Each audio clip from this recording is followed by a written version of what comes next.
Today's workshop is an introduction to systems thinking. My name is Rani Pramesti, and my pronouns are she and they. I'm the founder of Social Design Asia. Social Design Asia is my consultancy business. It's how I contribute to realizing the vision for all communities in Asia to live our lives with dignity and have the power to define success on our own terms. And one of the ways that I try and do that is through capacity building workshops like today. Next slide, please, views. So before we get properly started, I wanted to do a poll with all of you. Have you heard of systems thinking before? So you'll have 4 options here. Just choose one.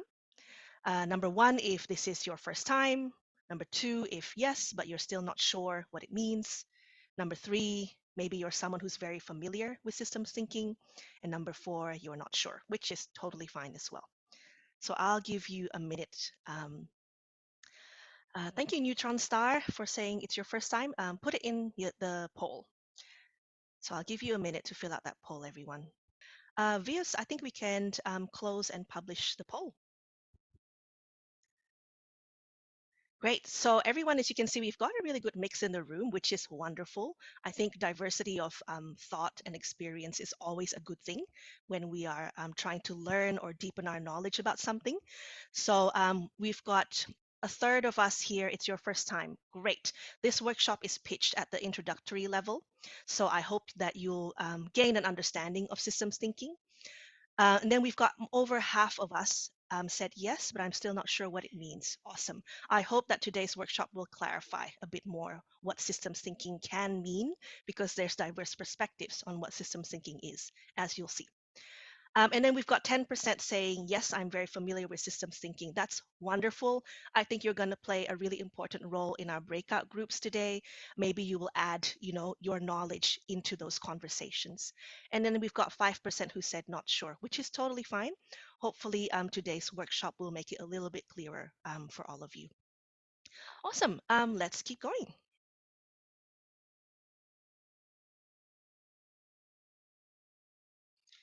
So a little bit of a session overview. Basically, this workshop was designed to provide both theoretical knowledge. I'll start with theoretical knowledge, and then we will go into breakout groups to test the frameworks that we will cover today. And I'll be using real world problems, very complex systemic problems, some of them sourced from your EOIs to join Climate Hack. But the idea is that it will help you in your ability to tackle complex challenges, such as the climate crisis. Next slide, please, views. So in terms of learning outcomes, the first one is to understand system interconnections for problem solving. I know as part of Climate Hack, you're actually going to be developing your own solutions to the very complex problem of the climate crisis. So hopefully this is one of the workshops that will give you tools to be able to do that. We're going to cover 3 systems thinking frameworks. The first one is systems thinking, especially about leverage points, by Donella H. Meadows, which is she's one of the globally renowned systems thinkers. Now, this framework is useful for identifying what is called leverage points in a system, which are places in the system where a small change could lead to a large shift in behavior. So again, a small change could lead to a large shift in the behavior of the system. The second framework that we're going to cover is the problem tree analysis according to Ashoka. So this framework is useful for making sure that you identify the root causes of a systemic problem. Why is this important? It's so that you can make informed choices about the root problem that you are trying to solve, and making sure that you're not just addressing the symptoms of a problem. The final framework that we're going to cover is what's called the 6 conditions of systems change, otherwise known as the waters of systems change, according to Kanya et al. This framework is useful because it gets you to think about what are the visible parts of a system that are holding a problem in place, and the less visible parts of a system that are holding a problem in place. And as I mentioned, after each framework, we're going to go into breakout groups so that you then apply these frameworks to try and solve complex problems. Next slide, please, views. Great. So let's start with the first framework. Give me a second to sip my coffee. So everyone, this is a short definition of what a system is. So let's have a read of this. A system is an interconnected set of elements that is coherently organized in a way that achieves something. So note the three parts of this definition by Donella Meadows. So firstly, you need an interconnected set of elements, things that are connected. But not only are they connected, they are organized in a way that finally it achieves something, right? So everyone with me on that in terms of this definition, right? Next slide, please, views. So what are some examples of systems? For example, your digestive system is an interconnected set of elements that is coherently organized to achieve something. In our case, in terms of our digestive system, drawing out nutrients from our food and getting rid of waste from our bodies. A sports team, a school are examples of systems. Now, I want you to write in the chat examples of systems you are a part of or examples of systems that you observe. So I'll give you a minute to do that, everyone. Put in the chat examples of systems that you are a part of or that you are aware of. Someone put Climate Hack 2024. Yep, great. Household, absolutely. I don't think we acknowledge that enough. Household, family, project team management. Yep, yep. These are different scales of a system, an organization. Absolutely, absolutely. You've already touched on a really important point, everyone, which is that there's different scales or sizes of systems. A car, I love it. Yep, great. Great, you got it. You got it, everyone. So there's different kinds of systems, different scales of systems that shape our lives every day. Awesome. Let's keep going. So why does systems thinking matter in the face of the climate crisis? These are only a couple of points, right? This is not an exhaustive list. But in the face of the climate crisis, systems thinking can help us understand the complex interconnections. Remember that definition? The complex interconnections between different systems and different factors. So, for example, environmental factors, social factors, economic factors. Why does this matter? Because by understanding the interconnections, it will help us create more holistic and hopefully more effective solutions in the face of the climate crisis. Systems thinking will also help us to identify, as I mentioned before, leverage points, places in the system where a small change could lead to a large shift in the system's behavior. Systems thinking can also help us identify when you're developing your solutions, there may be unintended consequences from your solutions. There may be unintended consequences from the systems that we are part of. So again, that matters because that way of thinking ensures that our solutions can address root causes and not just symptoms, and also think ahead in terms of like, if we create this solution, what are some consequences that we didn't even imagine or think about at different parts of the system? Okay, let's keep going. What kind of mindset is needed to think in systems? So as I mentioned already, you need to see the connections between things. The second point is you need to watch to see how the system behaves. So I'm going to elaborate a little bit on the second point, right? Let's take the example of a school.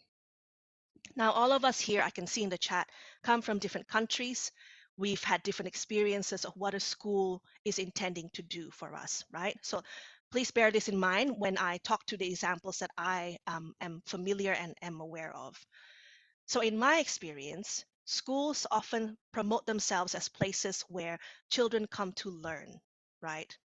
But in my experience, growing up under a very strict dictatorship in Indonesia, if I watch to see how the schools that I went to behaved, that's not what the school was doing. It wasn't teaching us to love learning. If it was actually teaching us to obey figures of authority, right? So do you see how a system may say, or stakeholders or representatives of a system may say, the system exists to do X, but when you watch how it behaves, that's not what it is doing, right? So this requires a level of critical thinking. Watch how a system behaves, not what the representatives say the system exists to do. So that's to that second point. Number three, we'll be able to touch on this during today's workshop. Systems thinking requires you to understand the root causes of problems. So again, I'll expand on that later.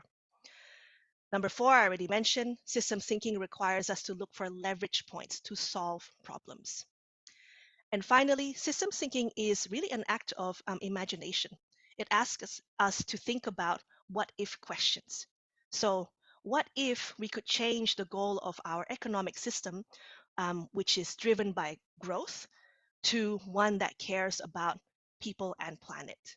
So they're like what if big sky thinking questions. Let's keep going. So all of us here in Climate Hack have come together to come up with solutions to very urgent problems, right? So to that end, I want to ask, how do you create systemic change? One of the ways that you can do this is to understand what makes the most powerful interventions. Again, I come back to leverage points. What will make the most powerful intervention based on places in the system where a small change could lead to a large shift in behavior? So let's talk about leverage points.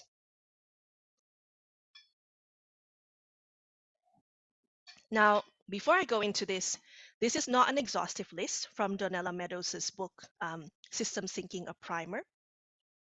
I've selected just 4 examples of leverage points to discuss as part of this workshop. Feel free to read the full book and the chapter on leverage points if you're interested in learning more. So we're going to talk about 4 leverage points, which are information flows, rules, goals, and paradigms. You can see in the slide there, at the top is the lowest, so-called lowest leverage points of a system. Donella Meadows talks about there being a hierarchy of leverage points, but also that, holds that the hierarchy lightly. So, sometimes working at the lower end, so-called lower end of a leverage point can still actually make a powerful intervention. So let me explain what each one means. And sorry, hang on, before we go on, why they aren't in a hierarchy. Donella Meadows talks about how the higher up the leverage point you try to make change, the more transformative and the more sustainable those changes will be. But as you can see just from this slide, the highest leverage point is paradigms, otherwise known as beliefs. So the beliefs that we hold about what life should be like, about what systems should endeavor to do. You can imagine shifting beliefs is not an easy thing. It's not something that happens overnight. So we also need to think about, okay, sure, if we change the paradigms that people hold, it will make the most powerful intervention. But is that what my organization is best placed to do? Or are we best placed to change information flows, for example? And part of that can be about changing people's paradigms, but it's not the only leverage point that we're going to focus on, right? All right, let's keep going. And as mentioned in the chat, feel free to put in the Q&A function if you've got questions coming up. Fius and Yoke, please let me know if there's urgent questions you need me to address as we go. Right, so let's start with the first leverage point, which is information flows.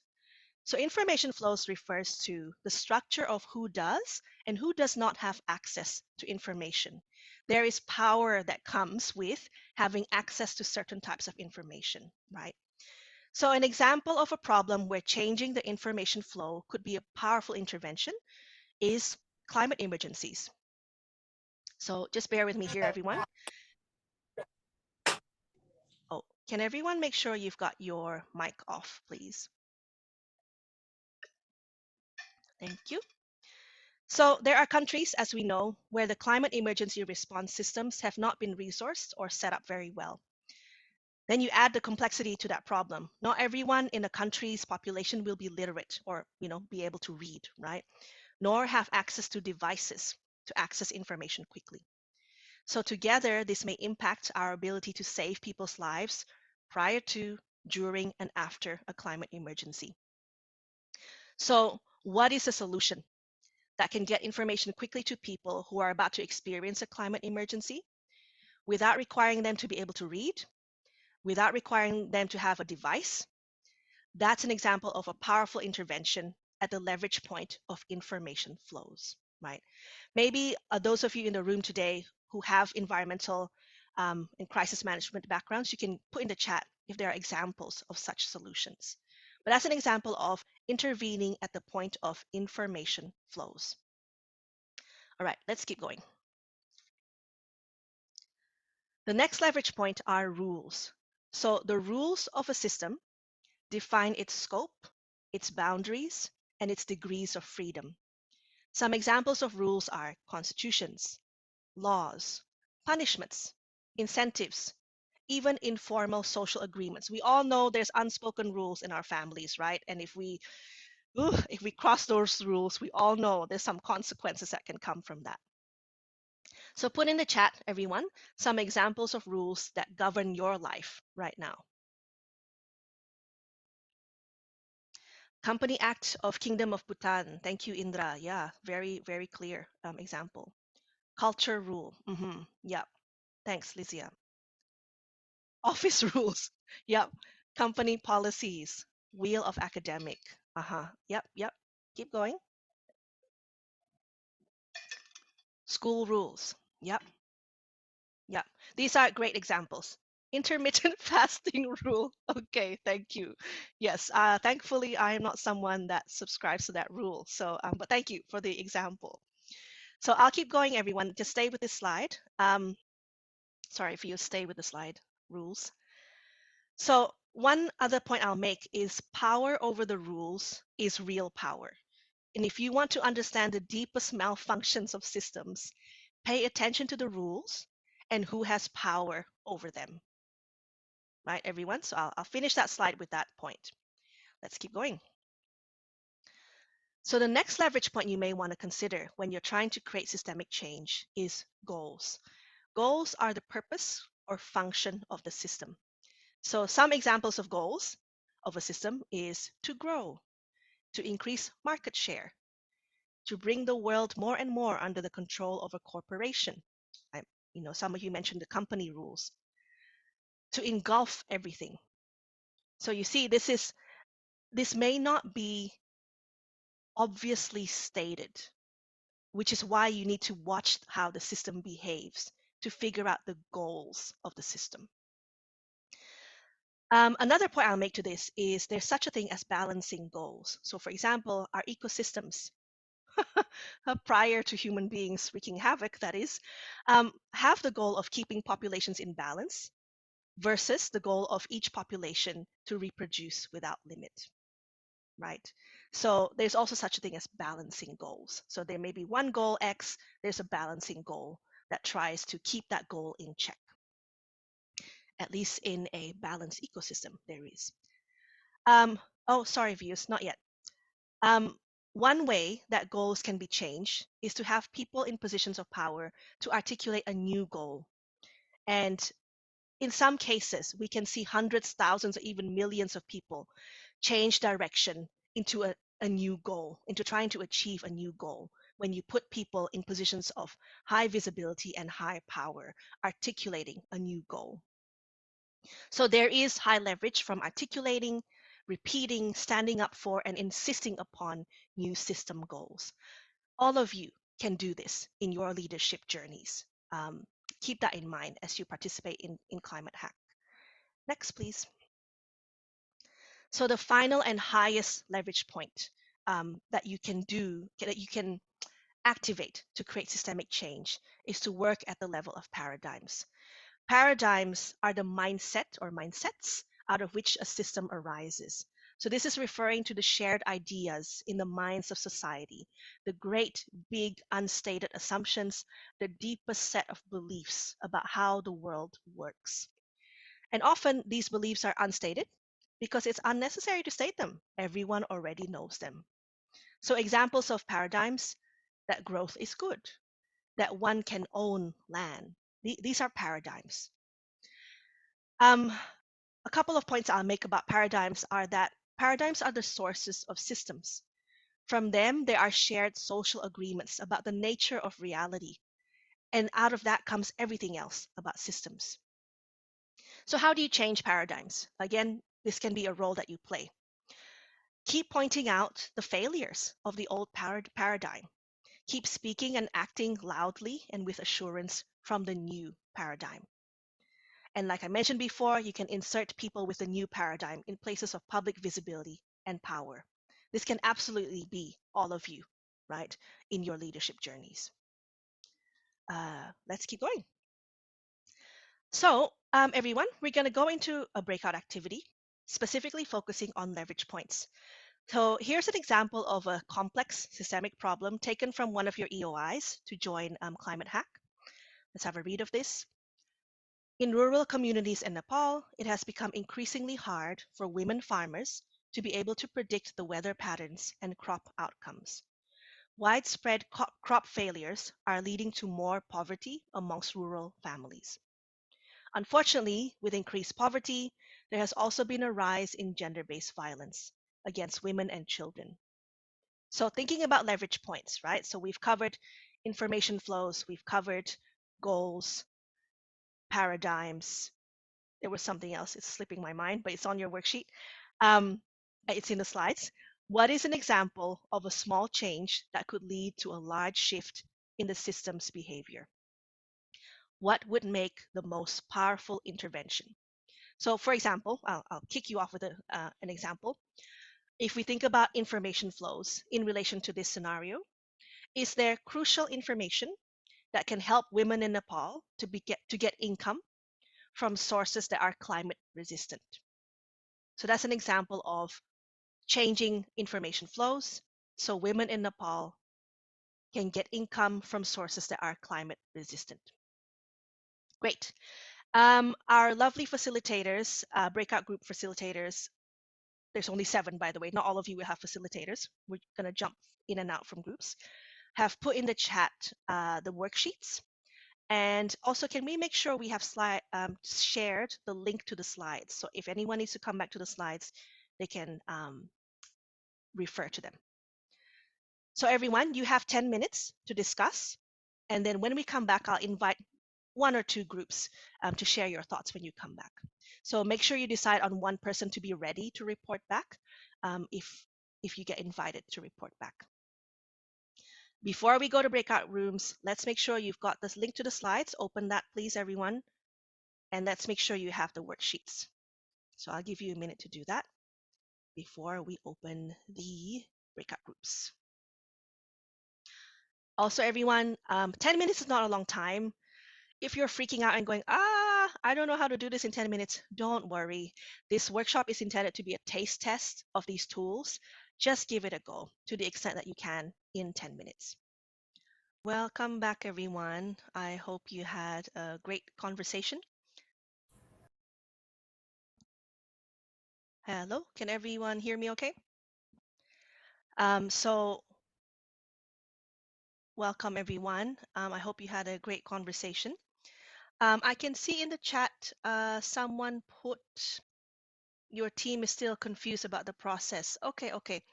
Eka, do you want to turn on your mic and tell me a bit what your group was confused about? Well, hello. Thank you for the Hello. opportunity. Yep. When we are collecting in a one room, small Mm-hmm. room, then we just confuse what's going on, and then I just share. Yeah, we have a task that we have to read carefully about the instruction, and then what we should to do, and the next on because the mostly our team member is first time to hear about the system thinking, I think. So it's Yeah, just yeah. confusing what's going on to the next. Okay. Thanks for the feedback. So every breakout activity, I give you a scenario and questions to think about, right? So the point of this past breakout activity was to think about what is exactly what the question says on the slide there. What is a small change that you could do to create a large shift in what is creating that problem, the scenario in the middle there in terms of in rural communities in Nepal. So viewers, can we go back a couple of slides to the one that has all 4? Yes, exactly.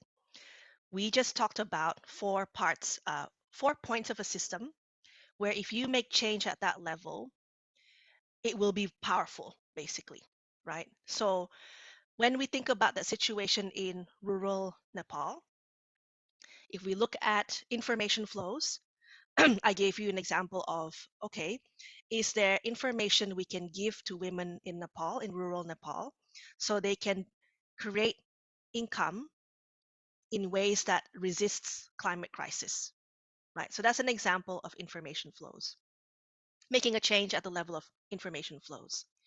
If you were to make change at the level of rules, so is there a policy or a law or even a social rule um, that we can activate to protect women and girls, in this case in Nepal, from the increased violence, given how climate change is affecting families' ability to make income. So then your idea could be, well, we need to enforce the social norm that um, physical, verbal violence against women is very taboo. You should never do it. So that's another example when it comes to rules. When it comes to goals, so goals, Fios, do you want to go to that slide about goals? Have a think about what is the goal of the system that is affecting people in rural Nepal. So, what's an example of this? Let me go back to that slide myself. I'm thinking out loud here, everyone. So, an example of goals of a system. Maybe an example of a goal of a system can be gender-based, right? That women and girls are supposed to do certain parts of earning income for a family, but together we are supposed to earn income as one family, and that's the goal of the social system in Nepal. I don't know, I'm just making this up, right? So are there things you can change about what everyone thinks the goal of a family system in Nepal is? Yeah, thinking out loud here. And then I think I saw someone in the chat respond to paradigms. Thank you, Indra, for helping me out here. So is there a shift at the level of the goals of agricultural and rural development policies? Great, towards climate adaptation and gender equality. Great, that's an example of shifting things at the goal level. Okay, so I hope that makes more sense for your team, Eka. Do you want to respond to that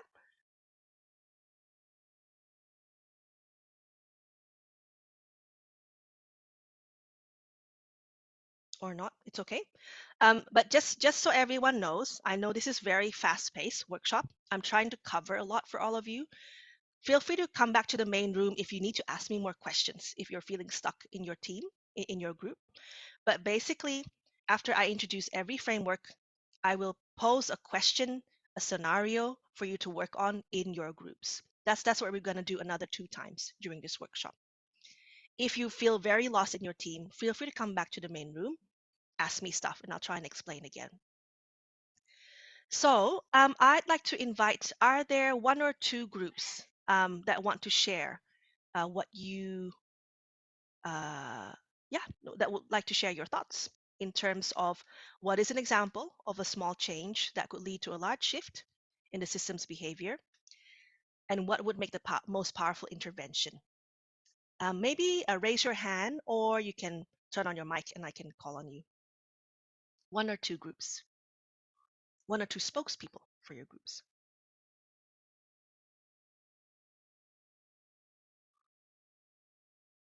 Abu Daniel Zaili. Yep. Go ahead. Let's. Hey everyone. So in our Hello. our our group, you can just call me Daniel. I should probably Oh, sorry, rename myself Daniel. Yeah. there. But um I yeah, our group kind of came up with a few points actually. One Great. was, trying to give a voice or empower the women to be decision makers due to their a bit, on the ground experience and trying to get the men in their communities to, recognize that. That would be one.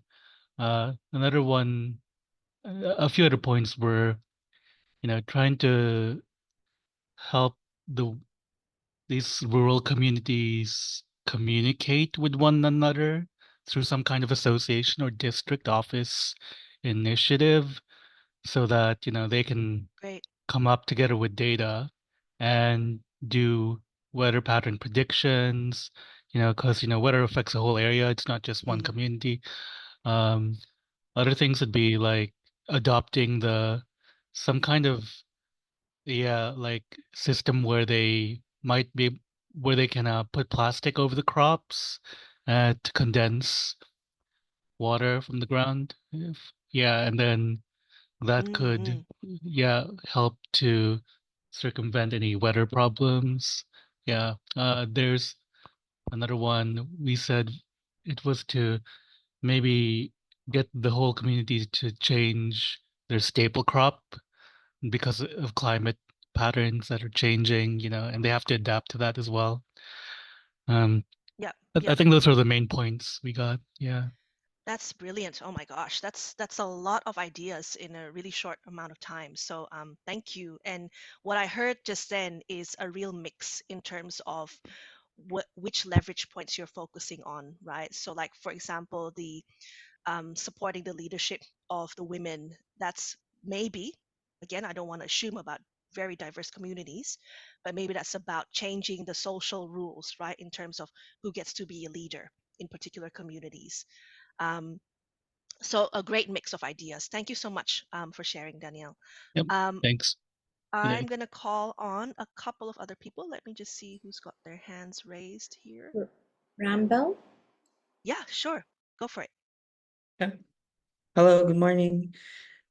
So Morning. for the first question, we tried to start we try to understand the small change using some of the leverage points that we have here. So I think uh starting from the small change, I think for the information flows, I think the problem would be women farmers can get accurate weather information, and it makes them hard to uh decision and plan for their crops. So I think the small change that we can have them is to just to provide weather updates or maybe farming tips, Mm, because it will help them make informed decisions. mm, And I think for the rules, the prevailing problems is there aren't enough rules to protect women from violence or support their farming efforts. And I mm, think the solution that we can create them is to create rules and that can have uh, that can have them protected from the violence. And I think in the at the goal, the main focus is just to survive economically and not to have a sustainable farming or maybe gender equality in Nepal. So I right. think the solution that we can have them is just to shift the focus to include farming practices or gender equality community programs and policies.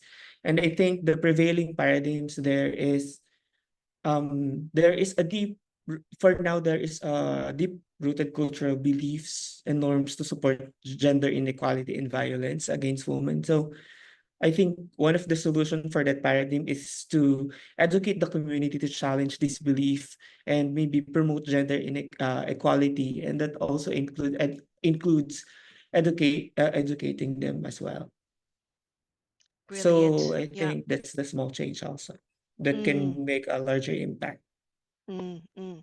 Thank you so much, Rambel, and to your group as well. Again, a really great mix between the different leverage points from information flows all the way to paradigms. So well done on getting that deep very quickly. Everyone, only because of time, I am going to move us on. Please keep trying, in the next shares after breakout groups. Keep putting up your hand if you haven't had a chance to share. But again, just because of time, I'm going to move us on. Could someone in the tech team help to spotlight my video again if that hasn't already happened? I do also just want to respond to one question from Indra in the Q&A. Why are the beliefs that form paradigms often unstated?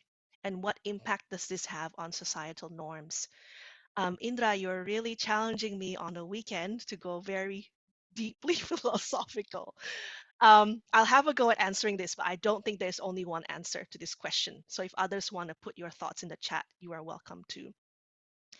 I think, as Rambel just talked about, why are the beliefs that form paradigms often unstated?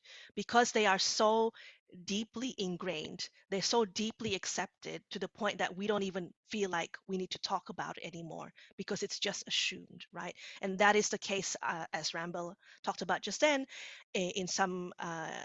In terms of gender-based assumptions, in terms of gender-based beliefs, we hold some very deeply entrenched beliefs, right? And every day we don't talk about it because it's just assumed. What impact does this have on societal norms? Look, I think we need, when we talk about systems change, when we talk about paradigms, we have to have an understanding of power and how power works. And when a belief is so deeply ingrained and accepted, that's when it's most powerful because people don't even think to question it. So, again, in terms of your role as, I'm going to say it, as leaders in this space, one part of it, I think, could be to question accepted norms, to question beliefs that people don't even think to say out loud or think about out loud. So I think the impact on societal norms is when a belief is so accepted that it goes unchallenged and it's not even named, that is when it is the most powerful. So I think we have a role to play here in terms of, at the very least, naming what are the underlying beliefs that are perpetuating the climate crisis, for example. All right, let's keep going to the second systems thinking framework. So this framework I actually got from participating in Ashoka's Introduction to Systems Change course. It's a wonderful course. If you ever want to sign up to it, feel free to Google it. So what we're going to do is we're going to go into a problem analysis headspace using the problem tree exercise. So why is this important to do? It's important to do because it will help us to understand the systemic root of a problem. Why does this matter? It's so that you can make an informed choice about the problem that you're trying to solve. So you're not just solving the symptoms at the top, but you're actually identifying all the way down to what are the roots of this problem that we're trying to solve. Let's keep going. So with the problem tree exercise, we actually start with the trunk, which is the big problem. Which big problem or injustice motivates you and your team to take action in the first place? And why are you doing what you are doing in the first place? So we're going to start with the trunk, everyone. And then we go to the crown, the consequences. So why do you care about this big problem at all? And what happens if the big problem is not solved? So what are the consequences? And why should other stakeholders be worried or care about it? And then we go into the questions that will help us identify the roots. So keep asking, why is this problem in place? What leads to the problem? Which system is responsible for creating and maintaining the root cause that you've identified? Now, don't worry if this is all new to you. We're going to go next into the trunk or identifying the big problem. Let's start there. So next slide, please, views. So these are some examples of big problems. And again, we're gonna you're gonna come up with your own big problems next. So let's have a read here. The quality of air in New Delhi is dangerously bad for its 20 million inhabitants, reaching the air quality index classification of hazardous, 301 to 500, especially during winter months. That's one example of a big problem.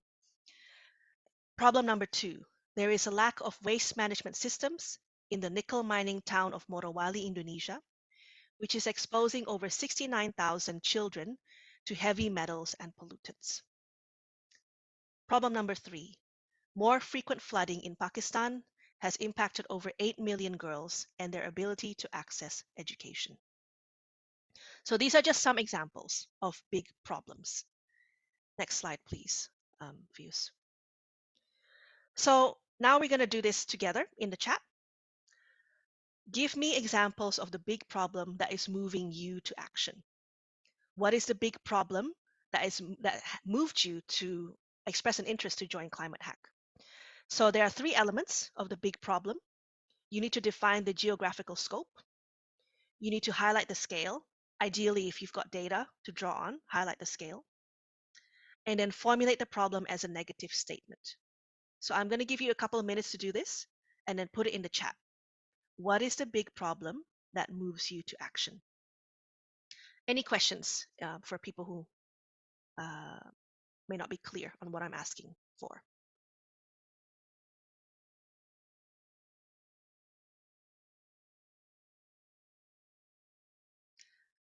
I can see in the chat, Sayandas, you put waste management. Yep. That's okay. That's like a big topic. Try to use this big problem formulation. So waste management where? What's the geographical scope? What's the scale? Who is it impacting? Like how big of a impact or consequence is it impacting? And then make it as into a negative statement. So Vius, can you go back to the previous slide? Notice how here in each problem statement, there's the geographical scope. So the first example is New Delhi. There's the scale. So it's 20 million inhabitants. It's impacting 20 million inhabitants. And then it's a negative statement, right? It's hazardous air quality, especially during winter months. It's dangerously bad. So have a go, everyone, of making sure you capture the geographical scope. Next slide, please, views. The scale. How many people is it impacting? How many communities? And then frame it as a negative statement that it's hazardous air quality, bad for citizens, for example. Yes, Leon Chen. Yes, try negative statements, meaning frame it as a negative. For example, it's a negative for the children in Morowali, Indonesia. It's impacting their health. It's a negative for the girls in Pakistan who it's impacting their ability to access education. Thank you, Leon. No worries. Okay, we've got one. Here we go from Indra. In Timpu, hang on, the chat's filling up. Give me a second here. Okay. Here we go. In Thimphu, Bhutan's capital, the rising number of vehicles, over 114,000 registered by 2023, is contributing to worsening air pollution. Yep, great. I won't read the whole thing, Indra, but yes, this is a great example. Threatening the well-being of Thimphu's residents and contributing to long-term public health challenges. Perfect example. Michael, you've put rising sea levels in the Philippines impact approximately 20 million people living in coastal areas. Yep. This number continues to grow as climate change accelerates, threatening what? Livelihoods, homes, and infrastructure. Again, I won't read the full thing. France, you've put polluted river in our area with high level of pesticides and which impacts your crops and access to safe water. Great.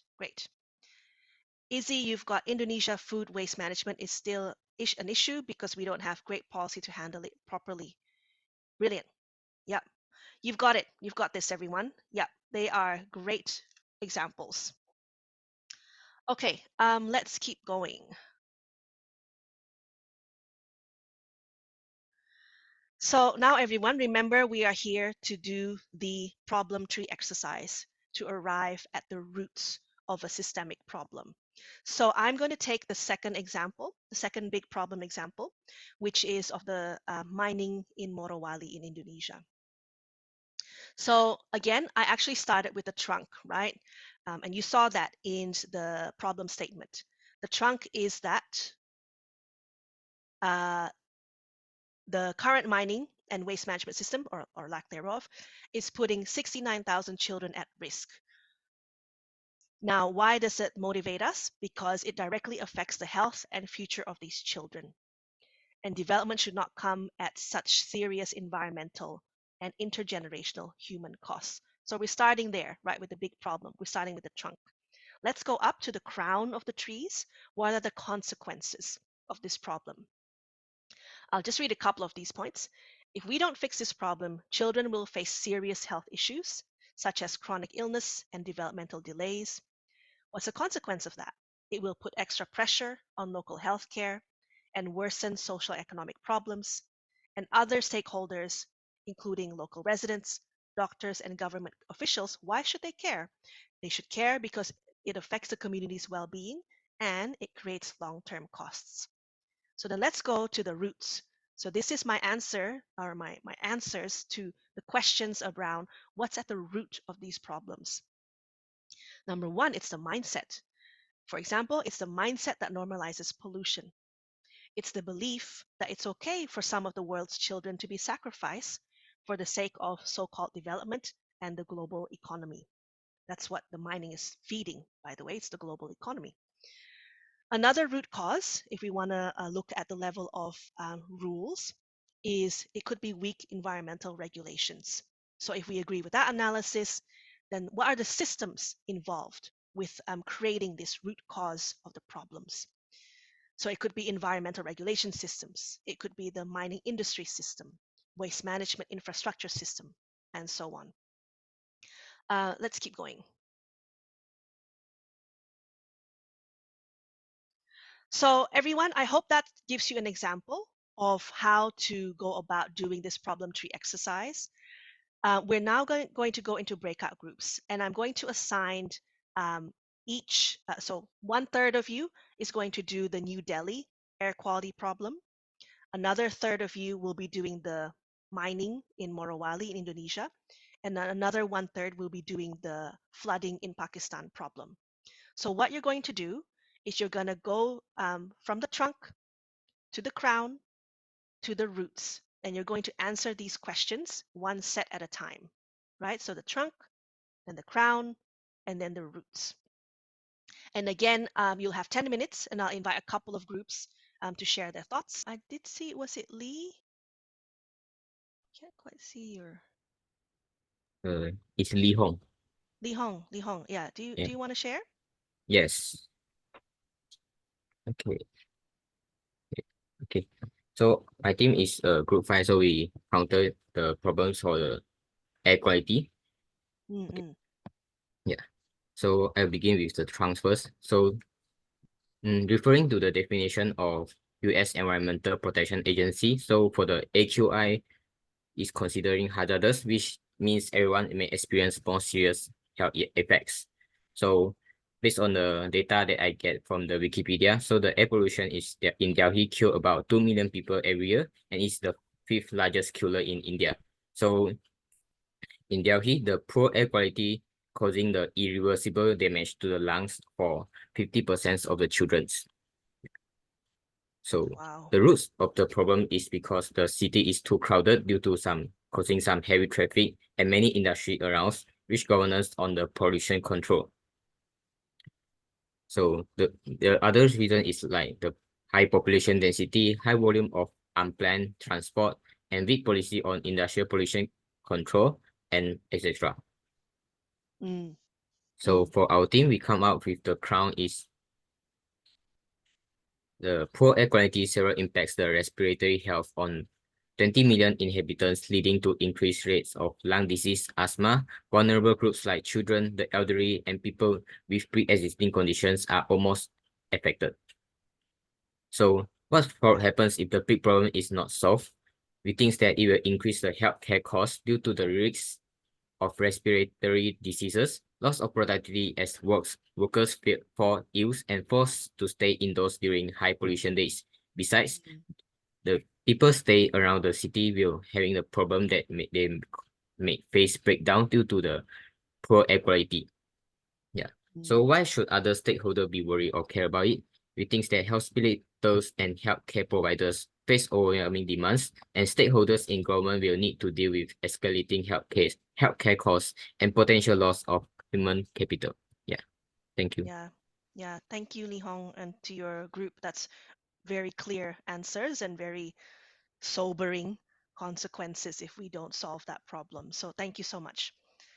Um, Advina has uploaded their team's responses in the chat. So let me just open that up and have a read. Or Advina, would you like to read it out loud, just so you know, because you've got that document? Okay. Yeah, please. We are group 6, so we're tackling the same issue as the previous one. Mm-hmm. So one of it again, for the crown consequences, we agree that causing health impact and subsequently increased health bill for government, and of course it also will affect the ecosystem. For example, air pollution, so it contribute to more natural disaster, natural disaster, and it is will also impact the transportation visibility, which also cause economical impact in terms of less people can go to work or productive, more productive. Sorry. Sorry, can everyone turn off their mic whilst Advina is talking, please? We're listening to Advina at the moment. Thank you. Keep going. Right, thank you. So the last consequences that we thought of is that the impact towards agriculture output, which can lead to more poverty and food insecurity, and towards the roots that may contribute to the things that I mentioned earlier is that it can be because of too many cars. I've put a question mark here because I'm not very sure of the Yep. New Delhi, right? But this usually in many places where it's one of the contributing factors, and of course, open burning due to lack of awareness, development of a production factory, high development of a production factory, especially those unregulated, and lack of plants in the city area that can help to reduce the dust productions, and then lack of waste management as well as emission management systems. And a friend suggested that it's also because of high cost of maintaining this system, these management systems that lead to everyone demotivated of doing a proper to follow up the regulations. So Mm. Yeah. that's to summarize what we thought of. That's great, Advina. Really well done to your team, and well done to you for summarizing it very clearly. Thanks, I'm interested to know. We don't have time to discuss this right now, but it's a question. It's a provocation. Between the two answers we've heard so far, I wondered whether you start talking about the beliefs, the underlying paradigms, that are leading to this big problem in the first place. So, for example, do we assume that big cities are always going to be polluted? That's a belief, that's an assumption that may then drive what gets done and what doesn't get done, right, about this big problem. I'm going to answer one question in the chat, which is about from Leon Chen. You said, this is not an answer, but I encountered a challenge. We need to find more information about the case study to get a more accurate understanding. Is this meant to be that way to generate discussion? Yeah, look, there's only so much you can put into a one sentence big problem statement. So absolutely, if you were doing this in your own time, you can gather more information to make sure that what you're saying about the big problem is accurate. Um, for the purpose of today's workshop, I came up with these big problems based from really quick searches and ChatGPT problem formulation, and then refined it right to suit our workshop needs. So please, in your own time, go ahead and find more information to make sure that the problem statements are as accurate as you need them to be for your change making process. I'll move us on, everyone, just because of time. Let's cover the next systems thinking framework. So the final framework that we're going to look into today is called the 6 conditions of systems change. Um, this is also a really great framework to identify the leverage points of a system that you want to shift. So let me have a look here. According to the authors, Kanya et al., Kramer and Peter Senge, sorry, I may not be pronouncing their names correctly, Kanya et al., systems change is about shifting the conditions that are holding the problem in place. So keep in mind the big problem you just worked on. What are the conditions that are holding the problem in place? Now, one of the great things about this framework is it gets you to think about things that are keeping the problem in place that are very visible.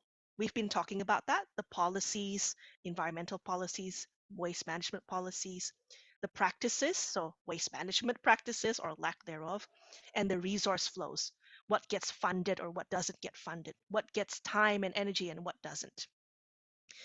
What they say, what the authors say, is that there's other conditions that keep a problem in place which are not as visible as things like policies, practices, and resource flows, which is at the top of this triangle, right?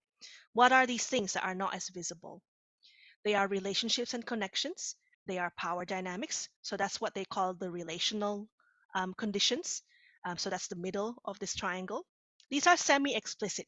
You can kind of see who is spending time with each other, who has a relationship with one another, and who doesn't. You can kind of see who has more power and who doesn't. But you have to be aware and you need to be looking for it, right, in your analysis. And then finally, we've already started talking about this. What's less visible but is most powerful is the mental models. That's another way of saying the paradigms. That's another way of saying the beliefs that we hold. It's important to say that whilst these 6 conditions have been independently defined in this framework, so they've been pulled out and separated, they're actually really interconnected, they're intertwined, and they interact with each other.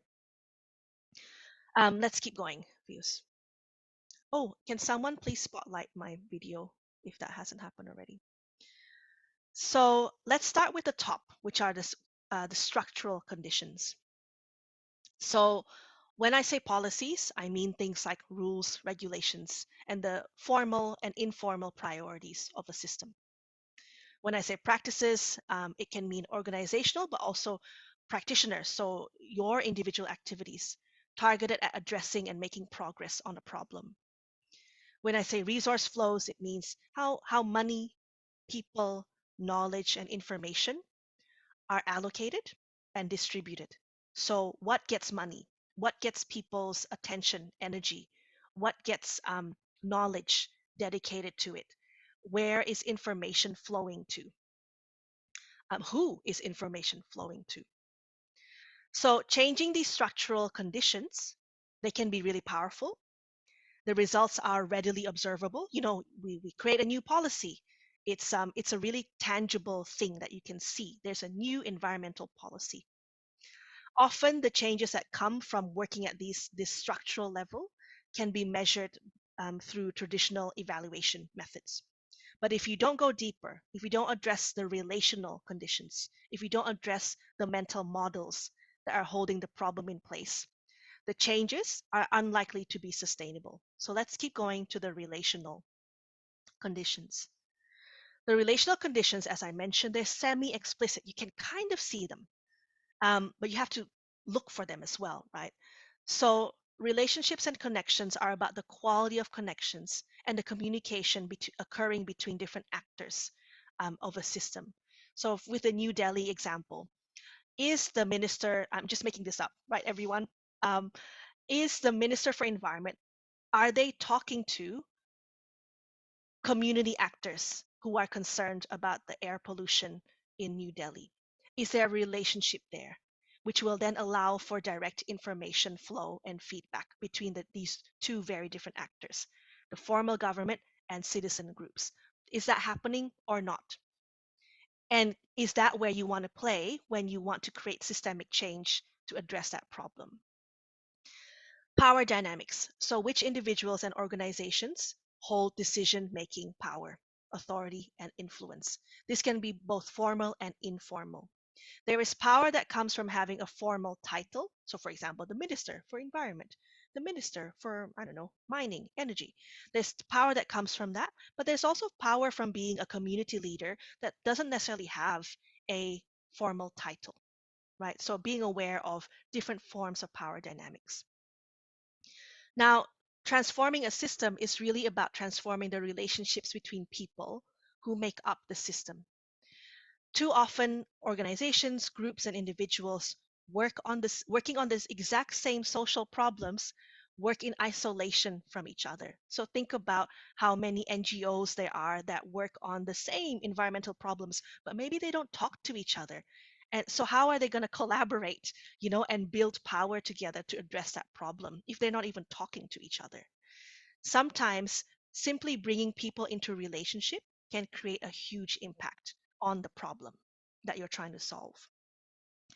Next slide, please.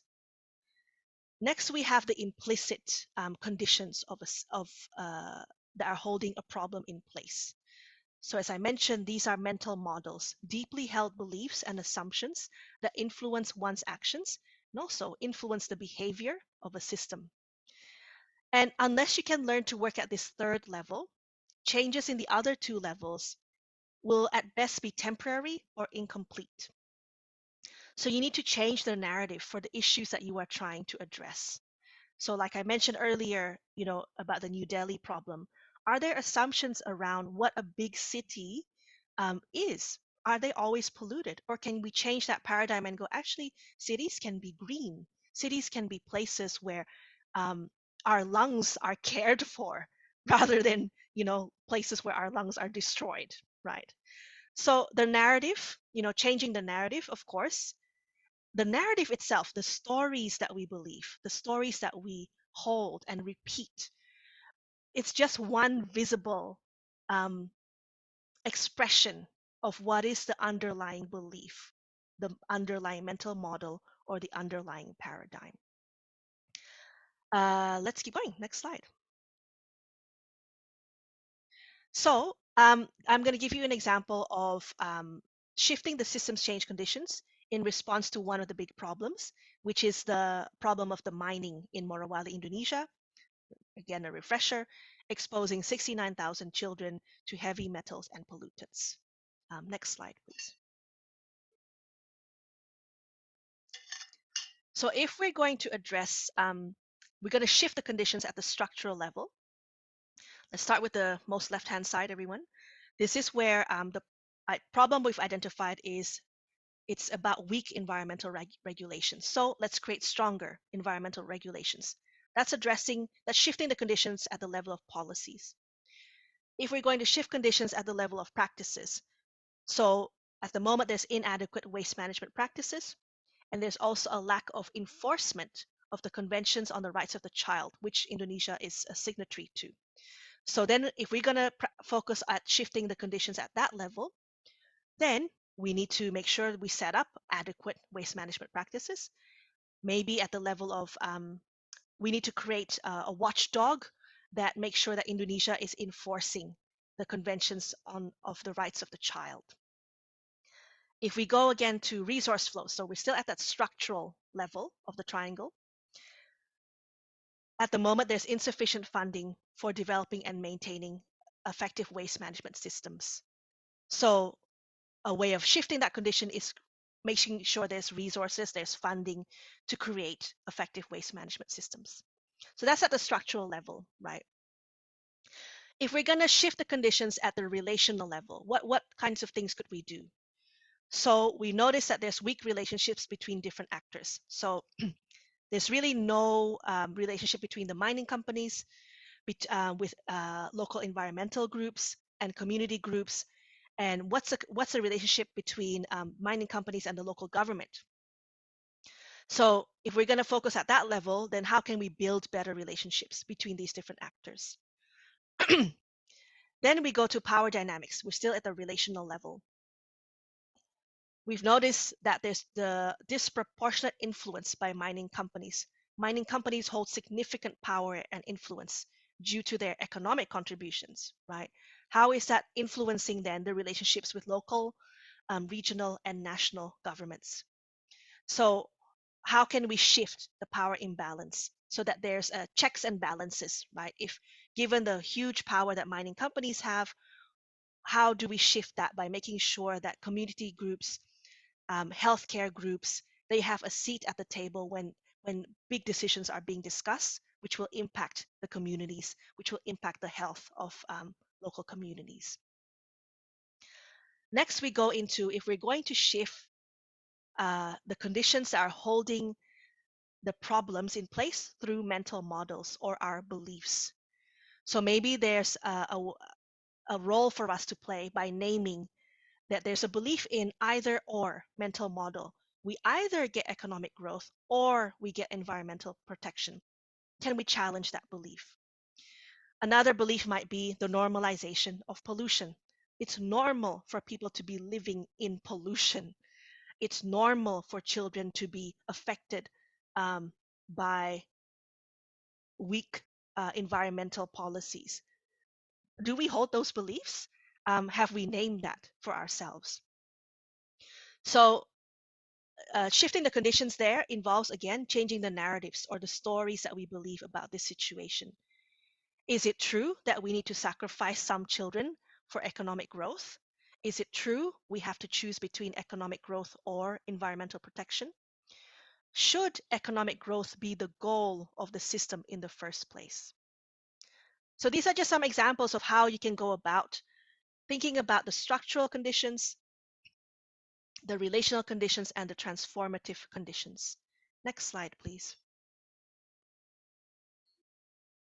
Okay, so we're going to go into a breakout activity again, everyone, where you're going to apply this framework and do exactly what I just did, right? Think about the structural, then the relational, and then the transformative conditions in relation to the big problem you were working on before. And some of you will be working on the mining in Morowali problem. I would love to hear your thoughts in addition to what I've already shared, right? So hang on a second. These are the 3 questions you're going to be working on in your breakout groups. The first one, what structural, relational, and transformative conditions could you shift? I'm repeating that because I'm pretty sure you've got the updated version of the worksheet. So that's the first question. The second question is, what outcomes do you want to see 5 years from now? And number 3, what is reinforcing the current system's change conditions and hindering our progress? So you may identify these are the things that we want to shift, but what are the obstacles that are reinforcing the current conditions and hindering your progress? Again, you'll have 10 minutes to discuss, and then we'll come back and I'll invite a couple of people to share their thoughts. Okay, so again, it's gonna be the same problems you were working on before. That's what your group is gonna work on, except now you're applying this framework. All right, let's open the breakout rooms. Thanks, everyone. You have 10 minutes. Ralph, do you want to share? Yes. I think similar to the rest of the other breakout rooms, we were able to finish or cover all of the questions. We're only just in the first one, but I think the general idea is that um in terms of waste management systems, it is really a system change thing. Oh, sorry, Really. Ralph. Can you say Sorry. which problem you worked on? We worked on the waste management Mining. Okay, the mining great. problem in Yep. Indonesia. So what we how we approach it is that to go back to the community and to like work with the community on what kind of work with the community and NGOs and the mining companies, what could work um to to change the system on existing system, because there are a lot of zero waste city models. That's part of our work in Gaia.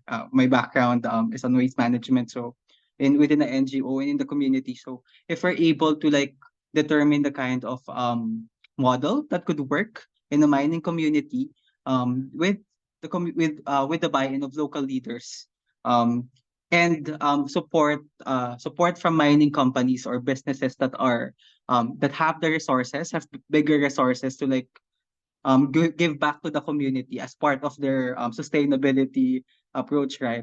So that could be one thing that could shift the structure. I mean, could shift structural, relational, transformative, such that in terms of structural, yeah, there would be there would be things would be set in a waste management system would be set in space that is contextualized to the community in terms of relational, people could be working together, the mining company, the NGOs on waste management, and the local communities. And in terms of the transformative, people could change their there is a way for mining companies to thrive or to make sustainable changes that are contextualized within the community to ensure that um, how they are approaching waste management, how they're approaching their business is circular in a circular economy approach, not just Mhm. not Great. closed. Yeah. Mm. Thank you so much, Raf. That's you covered all three, in your summary. So well done to you and well done to your team as well. I am just going to read out maybe one of the responses in the chat, and then I'll move us on to a recap. So let's see here. Advina, amazing note taking. So in terms of dealing with the air quality problem in New Delhi, maybe I'll move to the second question, which is what outcomes do you want to see 5 years from now? No more open burning, proper waste management system in place, provide more affordable crematory. Oh my gosh, I hope I said that right. Facility. Increase compliance by companies to air pollution policies through subsidies, training, more efficient production systems. Thank you so much, Advina and your group. Again, I'll just move us on only because of time. I need to make sure we cover a couple more things. So, Vios, next, please. Thank you so much, everyone. So just to recap, we have covered 3 systems thinking frameworks during this workshop. The first one is systems thinking, specifically about leverage points according to Donella H. Meadows. This framework is useful for identifying leverage points in a system, places in the system where a small change could lead to a large shift in behavior. The second framework we covered was the problem tree analysis, according to Ashoka. This framework is useful for making sure you identify the root causes of a systemic problem. You all did really well here. You can make an informed choice. Why does this matter? It's so that you can make an informed choice about the root problem that you're trying to solve and that you are not just addressing the symptoms of a problem. Finally, we looked at the 6 conditions of systems change, according to Kanya et al. This framework is useful because it gets you to think about the most visible parts of a system, the structural change that Ralph was just talking to, and the less visible parts of a system. Ralph also talked about this, the relationships, power dynamics, and mental models. Let's keep going. So before we close out, I wanted to make sure we did a poll. Out of a scale of 1 to 5, how much did you learn about systems thinking today? Feel free to be honest. So number 1 is you learned very little about systems thinking. Number 2, somewhat, you learned a bit about systems thinking. Number 3 is moderate. Maybe you gain a moderate understanding of systems thinking. Number 4, you learned more than you expected. Number 5, I learned an impressive amount about systems thinking. So I'll give you a minute to do this, everyone. So the results. So thanks so much, everyone. I think most of you said either you learned more than you expected or an impressive amount. That's very encouraging for our team to know. And thank you for your honesty for people who said somewhat or moderate as well. All right, next slide, please, Views. Oh no, you haven't. Hang on. This is the result of the poll, everyone. There you go. All right, let's keep going.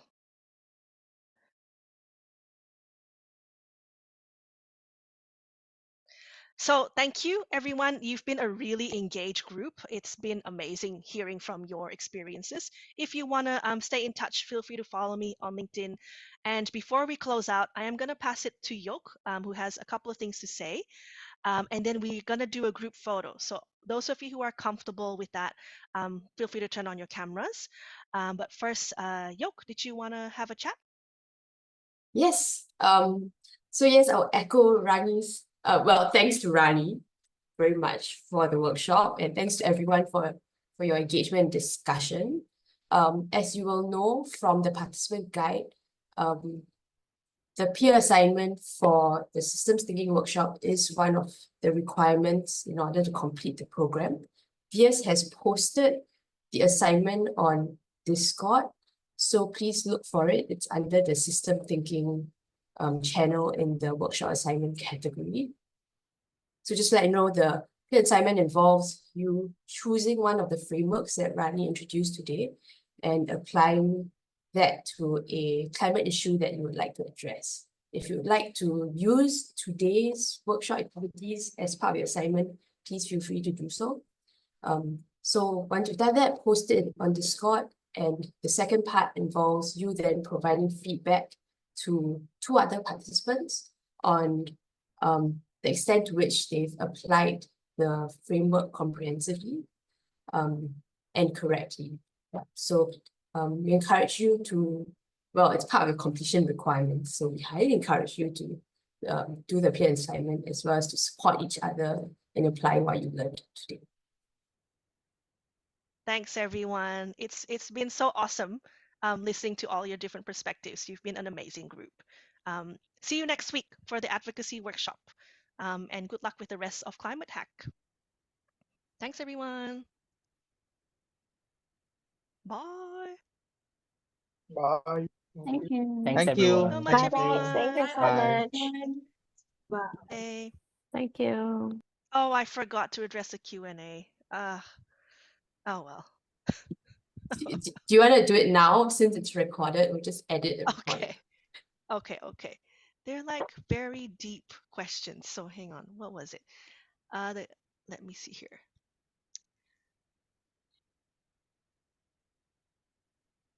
What were they?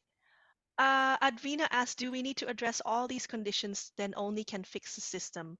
Or is there a way the systems can be improved with one or more conditions? Aish already responded. I think I'll just add my 2 cents there, which is the reason why I introduced this framework is so that we think about the things that are not as visible as the structural conditions, right? I think every person and every organization and every group trying to address a problem will need to strategically decide which conditions they want to focus on. Some things you cannot change by yourself, many things you cannot change by yourself.